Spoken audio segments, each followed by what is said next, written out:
Thanks for staying with us. So, this segment, we're going to be discussing a topic related to women, empowerment, expression, and thoughts, especially in light of all that's been happening. So, in light of the alleged sexual harassment scandal that has characterized the Nigerian Senate in the last few weeks, we want to discuss the plight of Nigerian women as regards to leadership, public conduct, and most especially their perceptions and dealings with interaction with the male counterparts. Joining us to shed more light and help us thoroughly understand how women relate, especially in this 21st century, how we relate with men. Discussing this is the clergyman, life coach, leadership expert, Mr. or Dr. Olumide Emmanuel. Welcome to the show. Today you're not here to sell market, you're here to come and gist with us because we want to. Happy birthday, BC. Happy birthday. Because we want to tap into a bit of your knowledge, you know, because there's a lot that's been happening. And later on, we'll discuss finance for women because that's also important. It's International Women's Month, and it's important for us to touch on that. But first, a lot has happened. And I think on your view, we have kind of carefully not really talked much about it because there's a lot to unpack.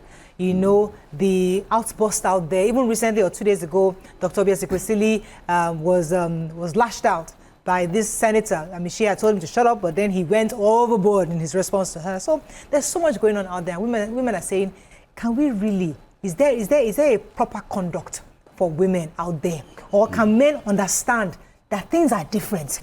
We will confront you and we expect you to talk to us as an equal counterpart, not as the lower vessel or the weaker vessel. True.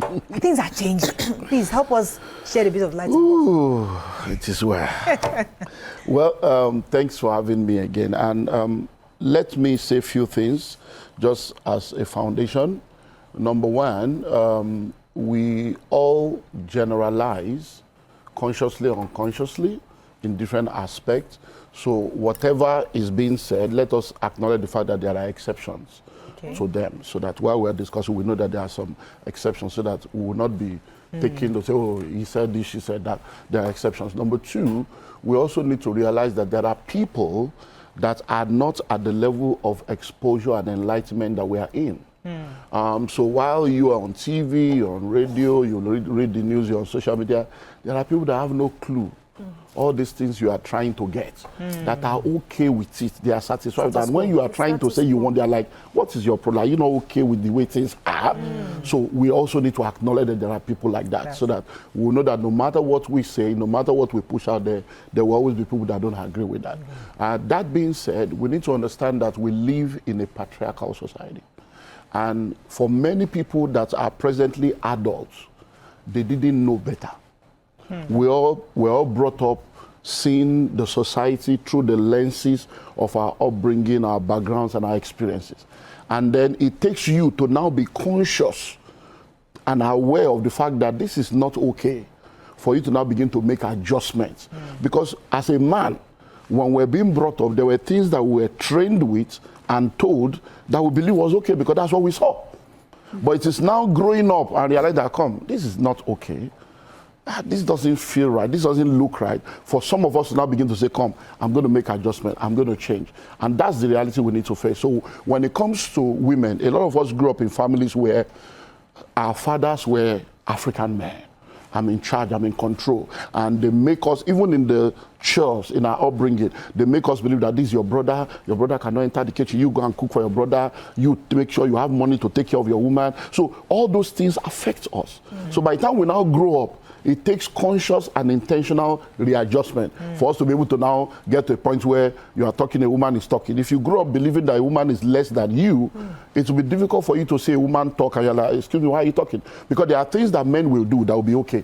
But once a woman does it, it becomes a problem. Just because of the software running the men.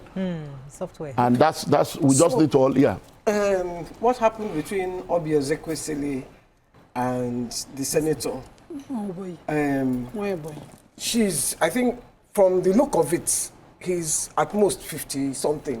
She's a 70-year-old grandmother. So I think she told him, from the story I heard, she said the chairman was talking and he was talking. So she said, shut up. Because they had told her to keep quiet, but he continued to talk. So she now said, you shut up. Now he now turned on her and unleashed venom. Venom. She's a woman. An older woman, a much older woman. But he went on her as if they were age mates. In fact, that she was his subordinate because she was a woman or because he was disrespectful. Because even if they didn't teach you at home, society will teach you that there are some things you shouldn't do. Yeah. What would you say in that kind of situation? Okay, so if we look at that situation, I've had to listen to both of them because of that. To say, I've listened to both of them. What happened? Because Obi is my sister. She's a fellow pastor, so we're ministers. So I'm like, this is not the person we know. What's happening here? So I had to go and check, and I listened to her version, not so she said it by herself. And when I saw what she said, I'm like, okay, now I understand why this is happening, because she told the guy, please shut up, because we have told not to speak, that there's something prejudicial. So please shut up. So when you say that, listen and listen well, not every woman will say that. The only reason why Obi could tell him to shut up was because of her level of exposure, her level of self-awareness. A normal woman will not tell a man to shut up. So that's understanding. And the man is like, hello, he's like that African man. Boom. He's like, you wake up. So at that point, the animalistic behavior came out. So it's not about your age or whatever. Because look, we've seen even men, these people are fought, carrying chairs, carrying everything. Sometimes we put people on a pedestal they are not qualified for. Just because somebody is in a house and they claim to have been elected does not mean that they are normal people. Does not mean they are okay. Many of these guys have mental health issues. Many of these people have traumas. They have issues that it now comes out when they are triggered. And that's what we saw there. So, and like I've always said, 2 wrongs does not make a right.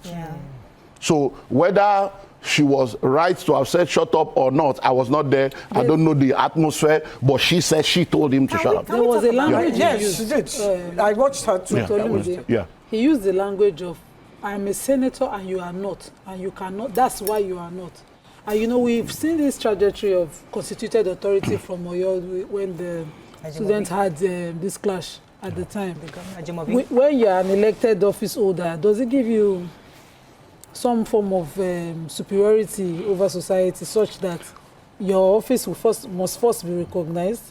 Now, in this case in question, they were both witnesses to the opposing side. He was a witness for Natasha. He was a witness for the Senate president. And at this point, does their office or whatever office is does it hold them? It's perception. I listened to him and he's saying that I am a senator. She's not. So she should respect my office. And that's part of the problem. But his office was not. You are not there. You are there as witness. So you see, that's why we talk about understanding leadership. In this part of the world, we don't understand leadership, we understand rulership. Because we have traditional rulers, political rulers. You see, when you see yourself as a leader, only based on the fact that you hold a position, that is the lowest elementary level of leadership. And that's what he is trying to now that, look, I am in a position, you should respect the position, but there should be a respectable person in the position to give the honor of the position. So if you have a position, it's like saying, okay, let's make a madman a king. We respect the throne, but the madman is sitting on the throne. So we are confused. So do we submit to the throne or submit to madness, and then we all end up in trouble? And that's the situation we see in our country today, where a lot of negative things are happening, and it's sad. But what I believe that we need to do is to understand that we are all going through an evolution, and we are learning every day. And when we realize that we are not right or we are not adequate, we work on ourselves to become better in different aspects. So let's talk about the role of culture here, right? Because we're brought up to believe that elders cannot make a mistake. And unfortunately, we carried it into rulership and leadership. Looking at that scenario, you would think that because she was elderly, he should have ignored the shut up because she was elderly, right? The right thing to do was to maybe afterwards just say, the way you told me to shut up, I didn't like it, because she was elderly. But now, we now have a place where culture and patriarchy and ego clashed. Because in his mind, and probably from where he's coming from, there are people that believe that women are inferior, no matter the age. So when she used the fact that I am older to say, brother, please keep quiet, let's hear what is happening. He now used that I am the man here to say, how dare you answer me? A red cap chief. I'm telling you. So how do you solve this sort of issues where everybody's coming from their own understanding, everybody's coming from their own beliefs, everybody's coming from their own culture, and we are meeting in a workplace? Nigerians find it difficult to separate culture, ego, religion in a workplace. That's a very important question. For your answer, I remember that Mr. Foladiola, the GT Bank, when he was in Dubai, he was saying something that when he started GT Bank, they had a culture, and the culture was first name basis. That was everybody. But he found that like the women, it was many years after he realized that you don't dare call the female orgas their names. Yeah. Everybody will call the female orgas Mrs. or M.A. G, but they found it easy to call the men Balaji, Efola, but it was difficult for them to find it, to call the women with first because of our culture. So even though he was trying to instill this modern foreign Western way of where you just first name, the people refused. I didn't even realize until many years later that all the women are being called by either than Mrs. somebody. So how do we, going back to her question of mixing that culture, where do we find the middle ground? Culture is very, very powerful. And the only way to deal with culture is to create a higher culture. Because you cannot eliminate culture. Culture is very, very important. But when you realize that this culture is not the right culture, then we create another culture that is superior to the culture that is existing. So for instance, when you come into a business place, they have what they call professionalism. Now, the culture of professionalism now supersedes, am I your mate? Who do you think you are? You can't talk to me like that because you now know that, look, we're in a professional environment. We are not in our village meeting. We are not in our family meeting. We are in a professional environment. So that's what happens. So when it comes to the issue of culture as regards to our upbringing, elder cannot be wrong. It's the fact that we think, as we should, that elders should be wiser. Elders should be more intelligent because of experience, but that has not been the truth. And we have come to realize that, if you permit me to go into the Bible here, when Job had a problem with his friends, they were all elderly that came to him. And one of them was Elimas or whatever. And the guy sat there, he didn't say anything. All the elders were talking. So the guy kept quiet. Then at the point he said, come. He said, I've kept quiet since, because I'm the youngest. Because I thought that gray hair equals to wisdom. He said, but now I've come to realize that there is a spirit in man.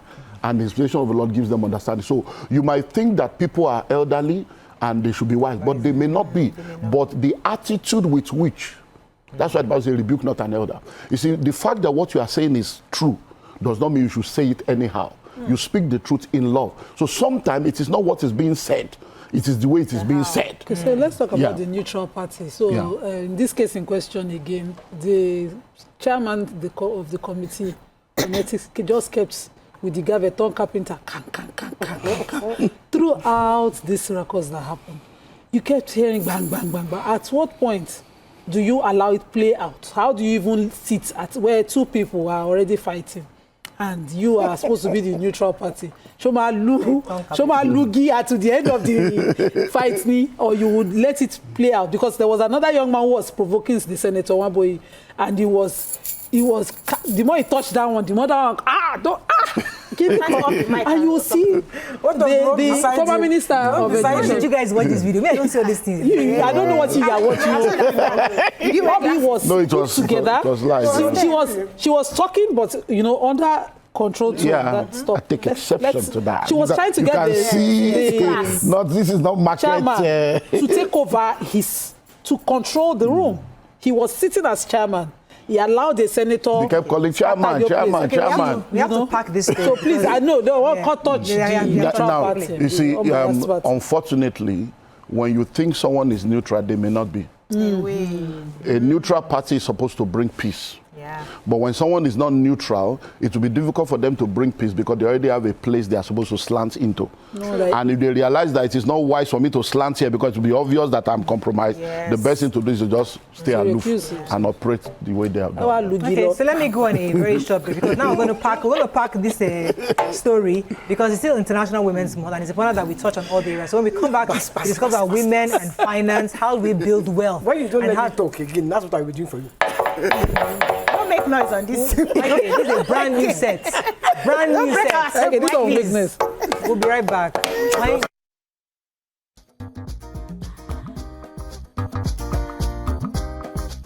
Stay tuned. Your View will be right back. Thanks for staying with us. So before I move, thanks for staying with us. Before I move into the next topic, I wanted to read this message from Engineer Tijani, PhD. He said there is what is called dignity, and certain offices are dignified and should be respected. If you have a 10-year-old chap as a leader in any community, your respect to that chap is the office he's holding, not his age. There's dignity in labor, and that is why we must dignify every meaningful job people are doing. It is the lack of honor and respect that has brought about disrespect to officials and ego from the officials to others. The bottom line here is that the senator and Madam due process is their lack of anger management. Action and reaction are equal but opposite, according to Newton's third law of motion. You can't work in the corporate world and tell your colleagues or juniors to shut up. You rather deal with the issue officially and not verbalize it by exchange of words. So that's his own version. However, let's move on now to building wealth, especially as women who live in a patriarchal society. This year's theme is Accelerate Action, and we're still discussing gender parity. We're still discussing the fact that we want women to be visible. One of the reasons why we talked about this issue what happened with Natasha is because there are women trying to get into the Senate. And it's looking as if, with all the drama that's happening, the men are saying, please close the gate, don't let them come again, because we don't want their wahala. They are constantly on the offensive. You know, they're not here. So do you think, as women are trying to get more representation, get more gender parity, having more gender parity, do you think some of these issues that have happened would have set us back further, or do we think we can still achieve that gender parity that we desire? Not necessarily. It may set things backward in some areas, but if you are valuable and strategic, it becomes difficult for people to stop you from going forward. So most of the time, the reason why we are not able to get to where we need to get to is because, number one, we are not strategic. And then number two, we don't really come with the value that is needed. So when you are strategic, you will know how to be able to enter into a place. Because most of the time, when you are not strategic, you just feel that I should be there. But when you look at the place you want to enter into, you sit down and ask yourself, who are the power brokers? Who are the gatekeepers? What are the limitations? What are the things standing against me? How can I work around it using the existing system to gain access? Once you understand that, you now become strategic. You find that what you thought was very difficult will become easy, because some of the people will start opening the door for you because you have made them feel as if they are the one giving you the place. Not that you are fighting for the place. Yes. Because you strategically, because really in life, nobody comes up, people bring you up. We're all brought up, and there are people established in place that have to bring you up. But in order for them to bring you up, you must either be strategic to be able to make them see something that they need you to do, or you are valuable that they come for you because they need you. Would I call that stooping to conquer? Yeah. Which is... And that's wisdom. Wisdom, Yeah. yes, which is what many people who get to the top have to do. Yeah. But now the fight is, why are we having to stoop when the men don't stoop? Now, men do stoop too in places where they don't have what it takes and they need somebody to help them. Yeah. What's that? Fubara did not stoop. It is stoop later. So, you know, But at the time he used to stoop. He stooped yeah. to get to where he So gets. men do stoop, and now that I didn't stoop, see the See, outcome. that's Because it's not about the gender, it's about wisdom. Anywhere you want to go into, whether you like it or not, we're all here now. Look at it, we're all here now. You guys have been here 12 years, 11 years, 8 years. If they come today and say, okay, we are removing 2 people, we are bringing 2 new people. Look at the weekend people that come to join you. The guys that come on weekend. Anytime they come to the midweek session, you will see the difference. They don't do the way they do on Saturday. That's wisdom. When they come, they're like, why? Because it's because, these are the people that are here. That's not true. No, listen. They are confident. No, we're not saying they are not confident. We're not saying that, but when they come, they're like, weekend, you will not say, weekend people came to join us. There is a way it creates a blend. If they bring a new person to the show that is not weekend, and the person comes feeling that no matter what people have done for 12 years, you are about to see the greatest thing, whether you like it or not. Even though you are all women, you say okay, let's see now. So that's the way. So it's not about gender. Anywhere you want to enter into, people have gone ahead of you. There are things they know you don't know. There are things they don't have that you have. You have to have mutual respect and be strategic. Most of the time, it's not as if what we are looking for is wrong. The way we are going about it is what makes people to now say, okay, let's kukuma, because not everybody is matured enough to be able to say, okay, I don't, because say we achieve more when we don't care who gets the credit. Yeah. Some people want to get the credit. If I'm not going to get the credit, let's scatter everything, because that is their low level of operation. Aye. And that's the way it works for some people. Low level of operation. It's very sad, within politics, sometimes you are not encouraged to be quiet. I know this instance now is looking like it shouldn't have been, but sometimes, your silence is consent. Yeah. And it could be consent to your loss of position, office, and a lot of things. For those of us who grew up in societies where we're told most of the time to be silent, my father would teach you to be boisterous, to be outspoken. Then when he goes to family, he said to say, no, keep quiet, leave your uncles and their wives so they don't think I didn't raise you well. Silence could be consent to a more deeper abuse. You are forced to say something. Even if you are going to be silent in a way that is seen that you're hesitant. It is seen that you're open. How do you say it? Now, you see, you don't necessarily have to be silent, but when you speak, the way you speak and what you say goes along. So we're in a meeting, just to give you this silent stuff. We're in a meeting, everybody's silent. Have you noticed that when we are in school, the people that ask questions are seen to be more intelligent, but they are not very intelligent. But because they ask questions, everybody now knows them. Everybody now says, so that's the way it works. Whether you like, when you are quiet, silence can never be quoted or misquoted. And that's why it can be seen as consent. So when you are in a place and you have opposing opinion, it's not because you now, I don't want to cut to anybody. No, you already know that these people have patriarchal mindset, and I'm a woman.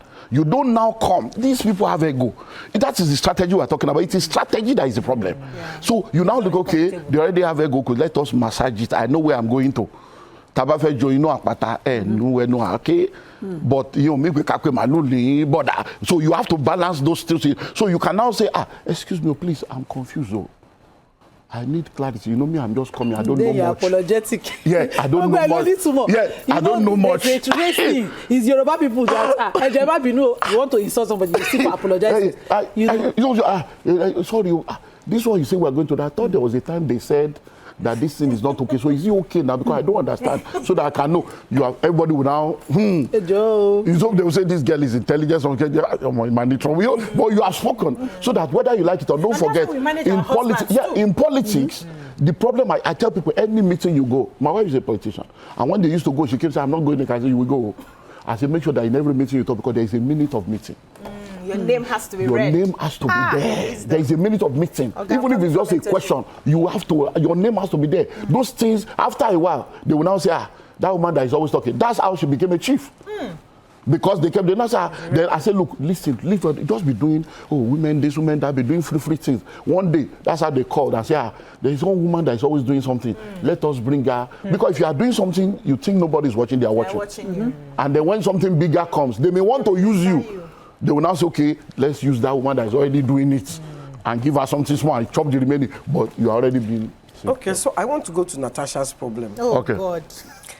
Because I've heard you stoop to conquer, do this, do that. Okay, so how did it start? It started with her not agreeing to change her seat. So the Senate went against her. But now when she brought up the sexual harassment,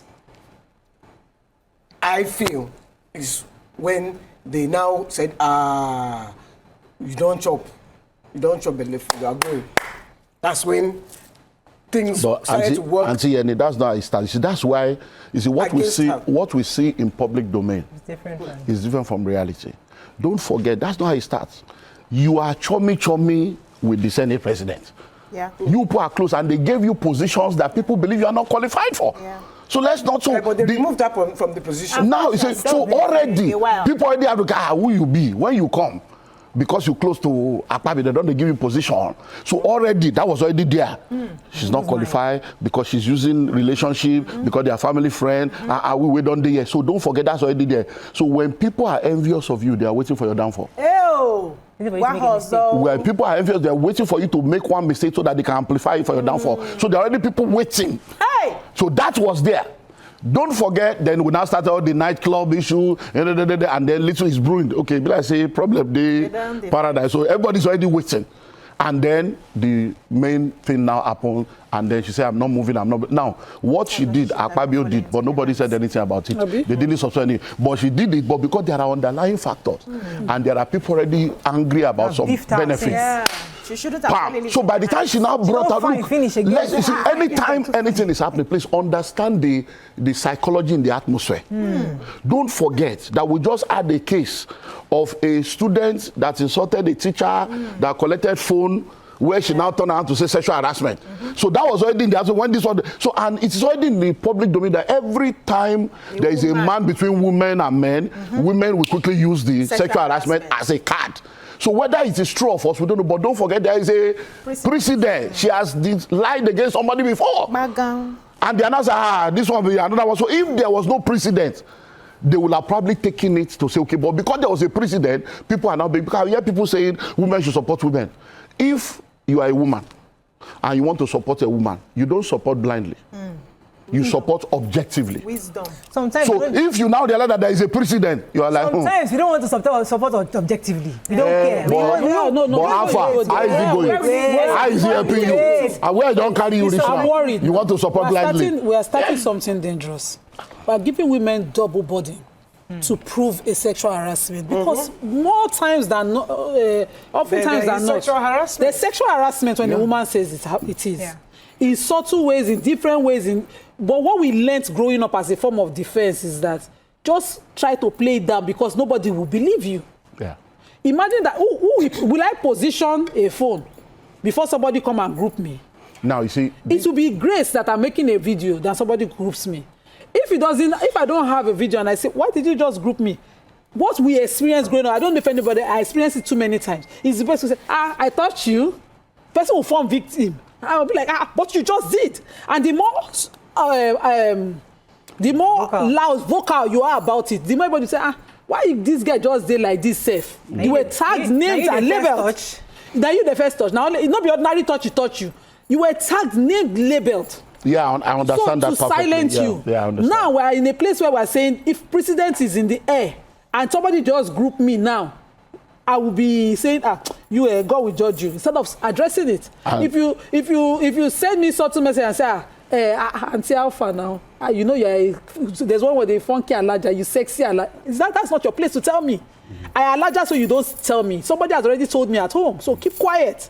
That's not a nice way to approach me. So if you come and say, you can make me happy, you know, at some point I should be able to address it. But we are not saying that there's a precedent, so I will not be able to say it. Now, but I will be carrying it. How do we address it? The precedent makes people that should speak to be careful of speaking, but it doesn't mean that the law should not take its course, because you say you have evidence. So that is why the meeting of this Ezekwesili thing, we need to still go and find out what happened. Going to Natasha, I'm talking of a general. I'm saying that how many women now we have to position camera? Should we wear body cam? No, you can't position camera. Should we start wearing body cam to capture? But don't ever be silent about your truth. You know, somebody puts camera on a girl to go and catch. Sorry, somebody puts camera on a girl. Princess did, because they knew to establish that abuse would have taken forever to establish, because no evidence. They put camera and set up a situation. They say it was staged. Yeah, it's unfortunate that we are in that situation. Which one gongo are we going to do to establish? Because there are sexual abuses. I watched the senator and he said, the former senator said, in Nigeria, it's Nigeria now. Everybody tells you are beautiful now. Everybody tells it's normal. We have normalized abnormal behavior, but unfortunately, we have normalized it. We have very little time left, and I want to touch on the issue of marriage, because especially when you are trying to grow wealth, we're talking about gender parity. A lot of women, I got a story recently where a woman said that she's a graduate, she had a job at an oil company, and then her husband asked her to put the job aside for the kids. And after she's had about 3 kids, she wanted to go back, and he insisted no. Now, the reason is because he's able to get by, pay school fees, pay rent, but she wants more. It's not just about paying rent, it's about building wealth. And she goes to all these conferences where they say build wealth, and she doesn't have money. So she's thinking to herself, this man is not allowing me. But in my own view, nobody can allow you. Do you need anybody's permission? to grow wealth? I mean, I think that I'd like you to touch on a bit of marriage, because a lot of women are going through that right See, now. Marriage is a very complex thing. And like I've always said, the challenge we have is not the marriage itself, it's lack of adequate, effective courtship. So many of the problems we're trying to solve in marriage should never be there, because these people shouldn't have married in the first place. Ew. So most of the time, you have entered the situation, you now have to manage what you have met. Because a lot of people get married without discovering themselves. True. A lot of people get married without understanding who they are, where they are going to. And they now discover themselves inside the marriage. But when you are discovering yourself as a woman inside the marriage, and the man that discovered you has discovered himself before discovering you, and I've seen you as part of what will help him become what he needs to become, you now want to discover yourself and destroy the dynamics. From his plan. From away from his plan. It's going to affect a lot of things. So in order to do that, we have to become strategic again. Stupid. You see, many years ago, I used to talk about the full-time housewife concept. And I used to help people understand that they say you should not go to work. Work is at home. Now we don't understand work at home. When I was saying this thing in the early 2000s, like, is this guy all right? I said, look, all these full-time, you are not, you can be at home and be doing a lot from the house. But they didn't understand. But now we understand that you can make money from home. So that's the reality. No matter what you have, if you don't love what you have, if you don't have what you love what you have, you have found yourself in this situation. You've got 3 kids. You have dreams, you have desires. This guy is saying, don't go out there. What I want to go and get out there, can I get it in here? Can I still make it without having to get it? Because once you are married, whether you are a man or a woman, or there are some things you will sacrifice for the rest of your life. There are some dreams that will never be achieved. Let's face reality. It will never be. It's reality. You have to sacrifice one for one. Clergyman. Yeah. As a Muslim woman, I can say I'm done and move on. Now listen. So I don't have to stay in the place where they can have say, my dream. I'm done, I'm moving on. Yes. But every decision you make, you have to pay the price for the decision. And you have to face the consequence. Nobody is saying you cannot decide. Does she want to leave her children? No, so once you say you are done, you are moving on. No problem. You are done, you are moving on. You have your freedom, but your children will grow up in 2 homes. So you have to now sit down to say, when I weigh the emotion of, we're going to daddy's house, we're coming to mommy's house, daddy said, mommy said, and then I weigh this freedom I say I have. You will now know that, because it's when you get there, you now discover that thing you are calling freedom is not freedom. Because freedom is not the liberty to do whatever you want to do. That's not freedom, that's bondage. Freedom is the liberty to do what is right. Not that I can do anything I want to do. If you do anyhow, you say anyhow. But freedom is when I want to eat, I can eat. When I want to move, I can move. That's freedom. Not that you can move and go and enter somebody's house, or you can go and carry somebody's food. That's not freedom. So freedom is not the liberty to do anything you want to do. It's the liberty to do what is right. That's freedom. So most of what people are calling freedom is because there is a dream. Who are the people? Life. No, that's why I say we are not general. Life. General. You see, when people have dreams and desires that they cannot afford, the very minute they have money, they start using the money they have to pursue dreams that are not going anywhere. We see these things happening over and over again. A lot of people, once you are getting married to the past, the present, and the future version of that person. That future version we don't know. In that, I told you last time that a man will marry like 7 wives in one. So once you are in the marriage, you will go to school, you will grow, and you realize that your dreams and desires have changed. You were local, now you have traveled. You were talking about you went to a place. People are buying gold of 4,500. You stay in your level. The reason why you're able to stay in your level is because of your value. And somebody else will live there and say, I must do my own. And whatever it takes, they will get home and start fighting their husband. You're not a man. See whether they will come on 5,000 gold I couldn't buy. See my life since I married you. All these women, how do they have to head? You don't know how they got it. Some of those people that you're looking at, the way you say your mom used to settle your gold. Some of those people that are spending that money, the money is the grandchild of investment. So that $5,000 is like chicken change to them. But to you won't do that. Some of those people, their children have left home. They are empty nesters. They are in their 50 husband. You see have 4 children that have not even entered university. Your debt is in front. You cannot compare yourself with those people. You face your reality. Because in this world, we are happy. We are happy until we go online. You are happy until you go online. Once you go online, you become sad because you now begin to compare yourself with. So you are okay until you start comparing yourself with other people. So once you are married, though. So all you now need to do is to now sit down. So because I talk to I have come to the conclusion, let me face single people. Yes, sir. To help you. Because all these married, I've been pastoring for 33 years. I've been in ministry for 35 years. You will be shocked at what we see every day. Pastor, lawyer, doctor, what we know. There are people that are sitting down that you think all the way they will even be wearing uniform, but it's not well. So finance is here. I have a friend that told me, can I say this on national television? That told me a pastor sent her his private parts. And she was in shock because he was trying to get with her. And I know this pastor. I was saying to myself, Father in heaven. You see, that is part of the problem. You now said that you are married, you are married. So that man is staying in the marriage that he doesn't want to be in, and he's not happy. That's why he's trying to get with this lady. Now you see, that is where we are. Let me help you understand that. You see, the way you presented it now, you're like a pastor. You have already put him on a pedestal. That is the problem. When there is no expectation, there is no disappointment. You have already seen that pastor, so you expect that because he is a pastor, he's no more a human being. That guy, that pastor is a man of God. He's first of all a man with all the problems, the tendency, and the stupidity of a man. He has to now rise above that in order not to become that. So that man now, forget pastor, he's just a man that is confused, that is bound by immorality, that needs deliverance. And the girl is fine. Okay, I don't know. That's how we can take on today's show. Time not go with that. That was gone. Thank you very much for this pleasure having you to share with us. I don't know. That's all we can take on the show. Pastor, you know the lady. They have not